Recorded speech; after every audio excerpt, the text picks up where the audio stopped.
The third method we are going to use in order to solve systems of equations is called elimination. Elimination. And what it means is that we're going to try and eliminate one of the variables by, in this case, either adding the two equations together or subtracting them.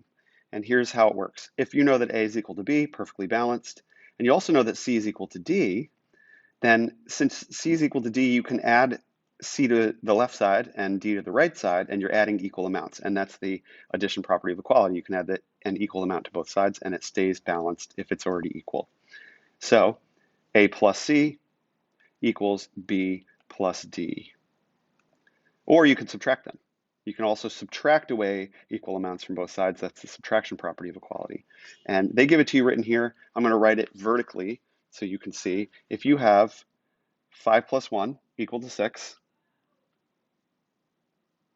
and you have 3 plus 4 equal to 7, and hopefully you agree on both of those, then if you add this first equation with the second equation, what you get is 5 plus 3 equals 8, 1 plus 4 equals 5, 6 plus 7 equals 13, and 8 plus 5 is 13.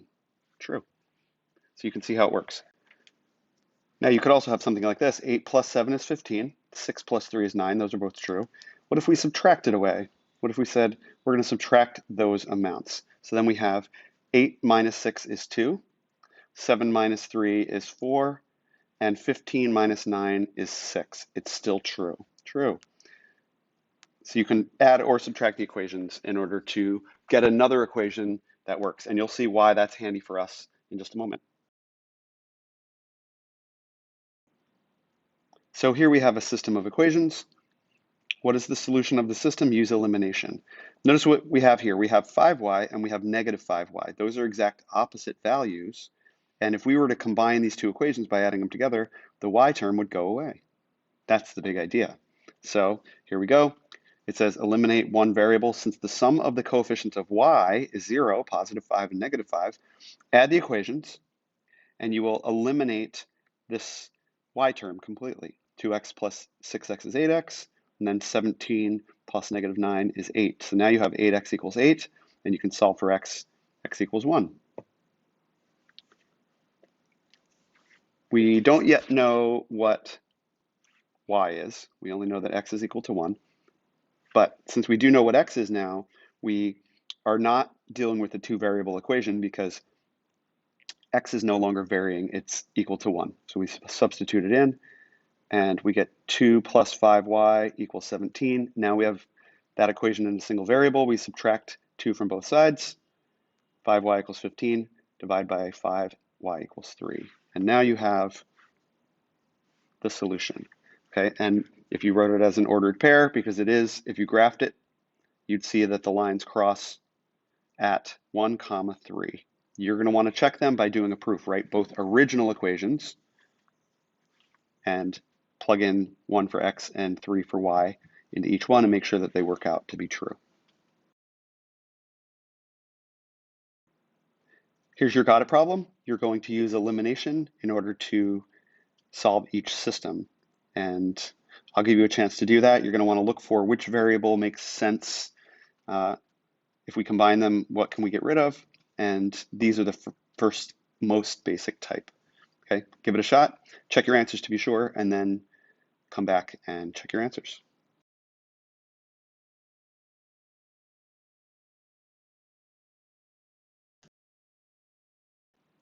All right, so here's your solutions. This is, let me just draw a line to separate the different parts. Okay, in this first part up here, I've taken the two equations and I added them together. So I put parentheses around here and I say I'm adding this whole amount. Okay, if this was negative, that would end up changing the sign of everything. But we do 5x plus 3x is 8x. These cancel out. Negative 32 plus 48 is 16. I am doing the short method. I'm just showing you the basics here. I'm not showing all steps. You should write your steps out. But for the sake of space and to keep your video short, I'll do it this way. If 8x is 16, x equals 2. We now know what x is equal to. So I take one of the equations. I took 3x plus 6y equals 48, and I put in 2 for x. That becomes 6 plus 6y equals 48. Subtracting 6 from both sides, we have 6y equals 42. And if we divided everything by 6, we get y equals 7. And I'm going to circle that one as well.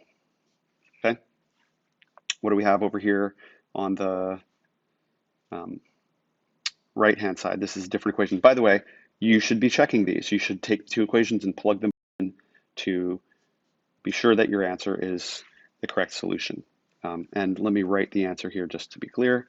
The solution is 2, 7, because remember it's an ordered pair in x and y, and you could find the two lines graphed and see that they cross there. Okay, so here we go.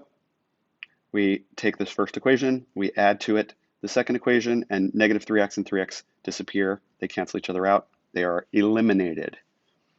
Okay, we've got negative 3y, negative 4y is negative 7y, and 9 plus 5 is 14.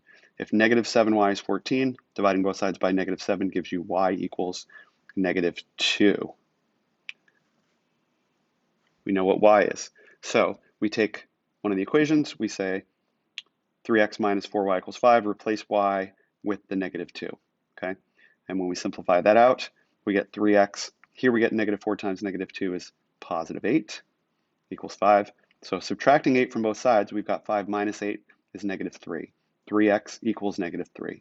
If we divided both sides by 3, we get x equals negative 1, which is the solution.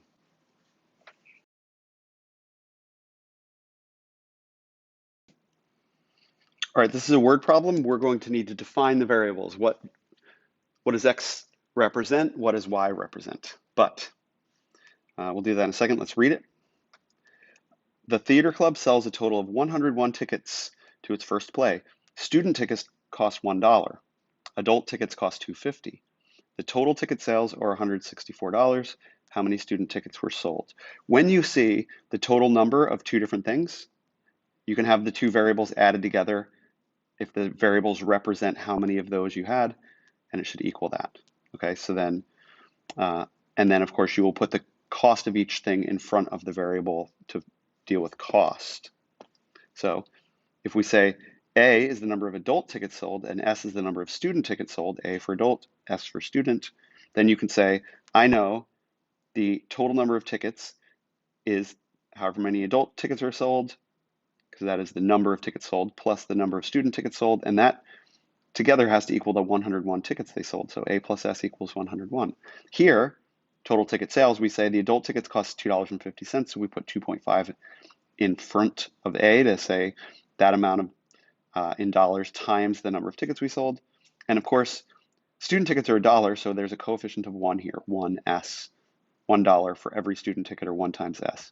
And then when we multiply the number of tickets by each one of their costs, we find out the total money that we brought in was $164. What do we notice? You can see up here. What do we notice? Okay, we're looking, similar to the other problem, we're looking for a variable that's got the same coefficient in front of it. And we have 1 for S on both. So S is the one we'll want to eliminate. Okay. Since we have the same coefficient, not opposite coefficients, we're going to need to subtract. So you could imagine it as being like this, where you say, we're doing that minus that. So the invisible 1 here for each one of these, 1 minus 2.5 is negative 1.5, okay? 1 minus 1 is 0. That's what is going on there. And so we subtract them, and we also subtract the numbers. So we say 101 minus 164 is negative 63. Negative 1.5a equals negative 63. When you divide both sides by 1.5, negative 1.5, you get a is equal to 42. There were 42 adult tickets sold. Okay, so what do we do with that information? Well, we can now plug that in to one of the equations. 42 adult tickets sold plus the number of student tickets sold is 101.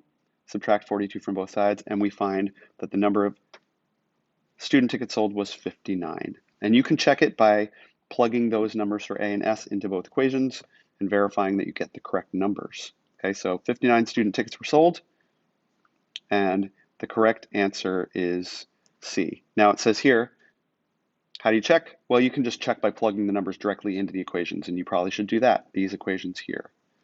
Okay, but 42 is close to 40, and 59 is close to 60. So what they're suggesting is for a mental check, you could say about 40 plus about 60, that would be 100. That's pretty close to the 101 tickets. That seems like a reasonable answer, okay? And now if you were to plug them in, total sales are about $2.50 times the roughly 40 tickets you sold, plus 60 tickets time, approximately 60 tickets times $1 each. Okay, that gives you about $160, which is close to the 164. So it's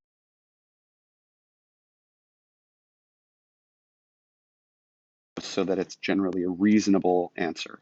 The best thing for you really to do is just take the original equations, put the actual numbers in, and check it with the actual numbers, since I believe you're all using calculators anyway. Okay, so now instead of number of tickets and the total cost, we're just dealing with two different scenarios where we have two variables, cars and trucks. Let's use C and T and define what they're for. And if washing two cars, then that would really be the time it takes to wash the car, right? C equals the time it takes to wash the car. So washing two cars and 3 trucks takes 130 minutes. Washing 2 cars and 5 trucks takes 190 minutes. How long does it take to wash each type of vehicle? Define the variables, write out the equations, and then solve the system and check your answers. And then we'll come back to supply you with the got it problem answers.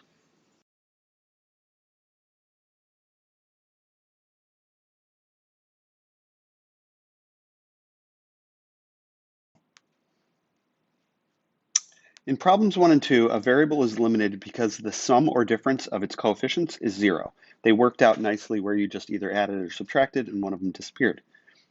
But from the multiplication property of equality, you know that you can multiply each side of an equation and get a new equation that's equivalent to the original. So if you have a plus b equals c, then you can multiply everything by d. D times a plus b equals d times c. And then if you distribute it through, d times a equals, plus d times b equals d times c. And for example, this problem, okay? If 2 plus 5 equals 7, and it does, then 3 times that side equals 3 times that side. 3 times 2 is 6, 3 times 5 is 15, and 3 times 7 is 21. And it is true that 6 plus 15 equals 21. So we just multiplied the whole equation by 3, and we got a new equation that is also true, okay? Since this is true, you can eliminate a variable by adding or subtracting, but you may first need to multiply an equation by an appropriate number in order for them to be able to be added or subtracted and have one go away. You can prove that the results are the same simply by substituting the values for the variables into the original equations, because if you do it into yours, you might have made a mistake and it'll work for yours, but not the original. So you always check it with the originals to show the equations are true, okay? Even if you multiply everything by 3, the values of the variables will stay what they are supposed to be. They're not going to end up being 3 times bigger, for example, okay? They will still work out to be what they would be. So you can just take what you get for the results, check them in the original equation, and it should work. We'll see a problem now.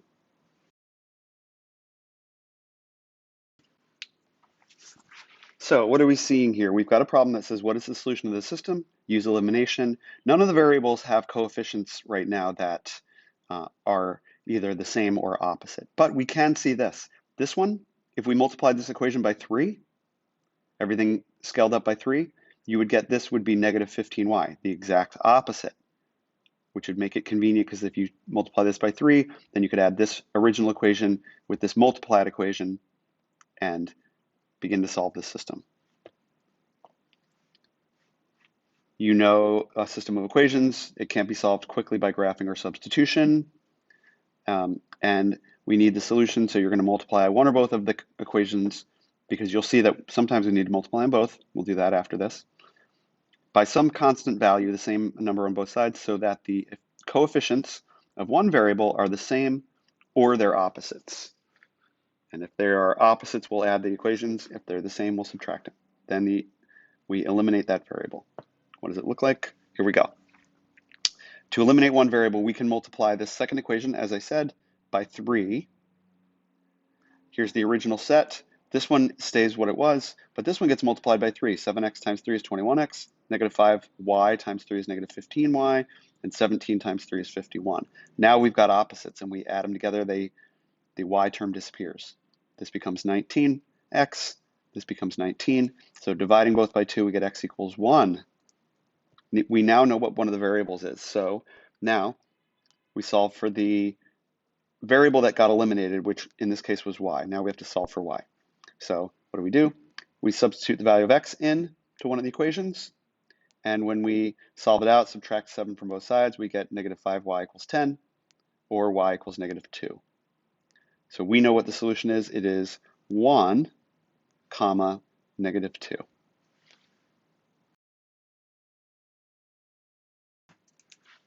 So the problem here for you, how can you use the multiplication property of equality to change this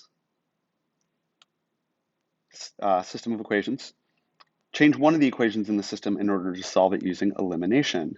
Which one does it make sense to multiply by in order to get either the same coefficient on one of the variables or the opposite coefficient? Okay, so we're going to write and solve the revised system and show that the solution of the revised system is a solution of the original system. How do we do that? By substituting the value of x and y into the original equations.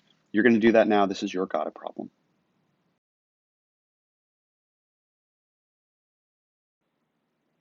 Okay, so we determined that this second equation has a positive 6y. So the first equation, if we multiply by 3, we'll get a negative 6y. That's exact opposite. So we're going to take the first equation and multiply by 3. We get negative 15x minus 6y equals 18. And we're going to keep this second one the same. 3x plus 6y equals 6. Okay. We notice that the y has opposite coefficients, so we're going to add them together. And when we add them together, we get negative 12x, this cancels out, equals 24. Oops, equals 24. And what we get then is negative 12x equals 24, x equals negative 2. We know what x is. So we take one of the equations and we plug it back in, negative 2 for x, and we get negative 6 equals 6y plus 6, adding 6 to both sides. We get 6y equals 12, or y equals 2. Okay, we have the values of x and y, so we can write it as an ordered pair of negative 2, comma 2, and don't forget your proof. You are going to be writing proofs. You know how to do it. You know how to plug the values into an equation. Even if I'm not doing it every time, you should be. This is saving time if I don't do this, but you will.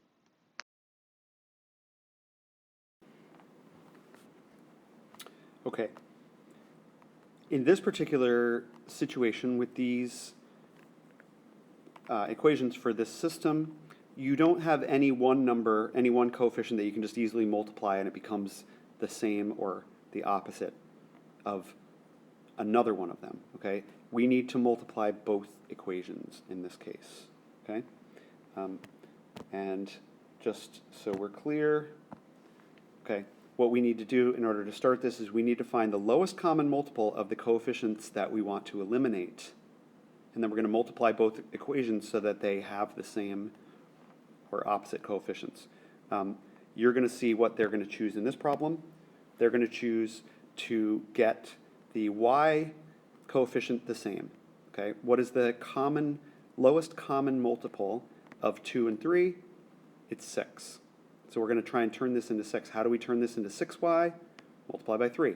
So we take the first equation, multiply by 3, and we get this new equation that is equivalent.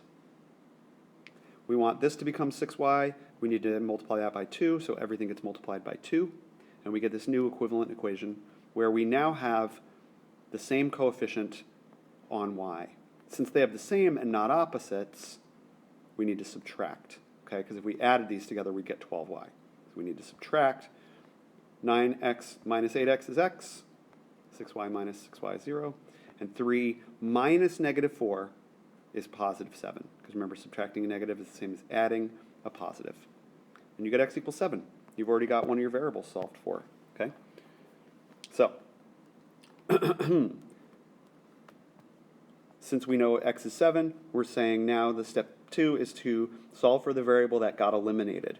Y got eliminated, and we found x. Now we got to solve for y. So we substitute in for x what it's equal to, 7.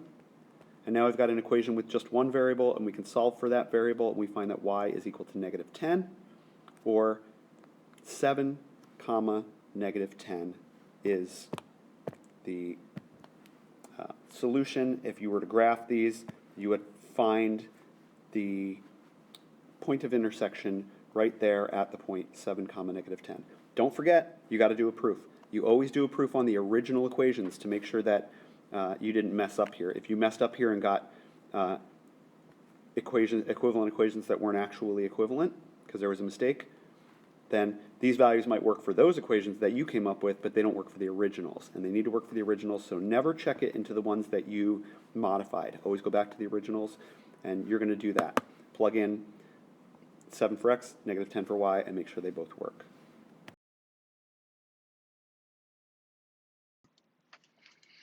All right, now, how can we use the multiplication property of equality to change the equations in this system in order to solve it using elimination? Essentially what they want you to do is show what you're going to multiply them both by, okay? And you'll have to determine that. That'll be part of your answer because this has got a problem. Then you will write the new equations, and you're going to solve that new revised or equivalent system of equations. And then when you show that the solution is a solution, you're going to do it by plugging those values of x and y in to both equations, okay? So the video will stop. You're going to come up with all of that work, and you're going to check your answer against what I have. If you don't know how to do it, if you can't move forward with your get a solution to this to check, that means you're not clear enough on how to do this, and you should be signing up for office hours to ask questions. So do this, and if you are making mistakes or you just don't know what to do, take that as a sign that you need extra support, okay? But give it a shot first and see if you can.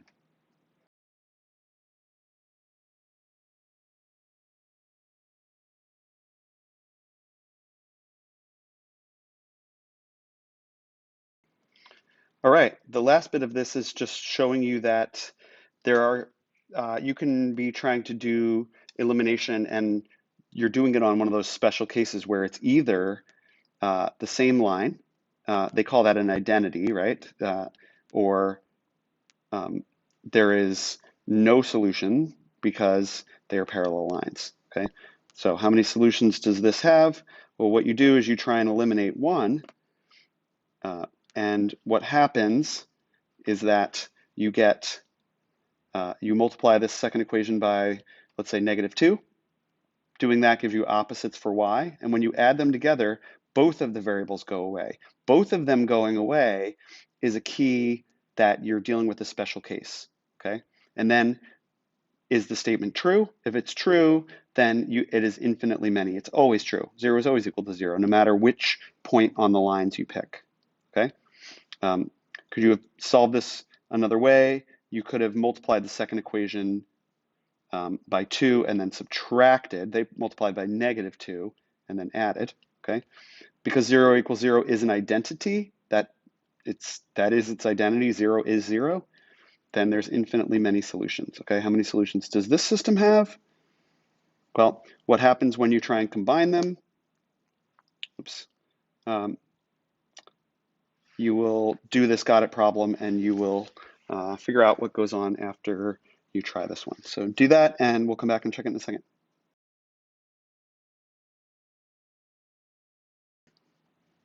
Okay, I'm just going to do this in real time. We have opposite signs, same signs for these equations, but the coefficients are right. So I'm just going to say, let's subtract these, okay? So what you get is negative 2x plus 2x, which is 0x or 0, okay? And here we get 5y, remember we're subtracting, so 5y minus 5y, that's also 0. And that's equal to 7, remember we're subtracting, so 7 minus 12 is negative 5. So what we get is, if we simplify this, is 0 is equal to -5. Is 0 equal to -5? Never. That means there's never going to be a pair of x and y's that will work. And so there is no solution.